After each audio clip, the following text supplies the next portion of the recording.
Welcome to my channel. Hello Madanapalle. ముందుగా అందరికీ నమస్తే. ఇక ఈరోజు డేట్ చూసుకుంటే 20వ తేదీ మార్చి నెల 2025వ సంవత్సరం. మనమైతే ఈ వీడియోలో అనంతపురం టమోటా స్టాకు అలాగే వాటి ధరలు ఎలా ఉన్నాయో ఈ వీడియోలో తెలుసుకుందాం. ఇక వీడియోలోకి వెళ్ళే ముందు నా ఛానల్ని ఎవరైతే సబ్స్క్రైబ్ చేయకుండా చూస్తుంటారో ప్లీజ్ సబ్స్క్రైబ్ చేసుకోండి.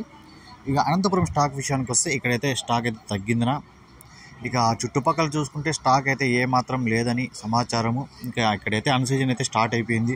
ఈరోజు టోటల్ స్టాక్ చూసుకుంటే 40,000 క్రేట్లు అయితే రావడం 4,000 క్రేట్లు మాత్రమే రావడం జరిగింది. 4,000 బాక్సెస్ అనంతపురం టమాటా స్టాక్. ఇక ధరలు చూసుకుంటే ఇక్కడైతే పెద్ద మార్పు ఏం లేదు. క్వాలిటీ అంటే 70, 80, 90, 100 అయితే క్వాలిటీ కాయలు అయితే పడుతున్నాయి. ఈ సెకండ్ క్వాలిటీ మీడియాలన్నీ 20, 30, 40, 50, 60 ఈ రేట్లు అయితే పడుతున్నాయి. ఈరోజు అనంతపురంలో టాప్ రేట్ చూసుకుంటే 100 రూపాయలు అయితే టాప్ రేట్ పడింది. 100 rupees Anantapuram tomato top rate. ఈ ఇన్ఫర్మేషన్ నచ్చితే ప్లీజ్ సబ్స్క్రైబ్.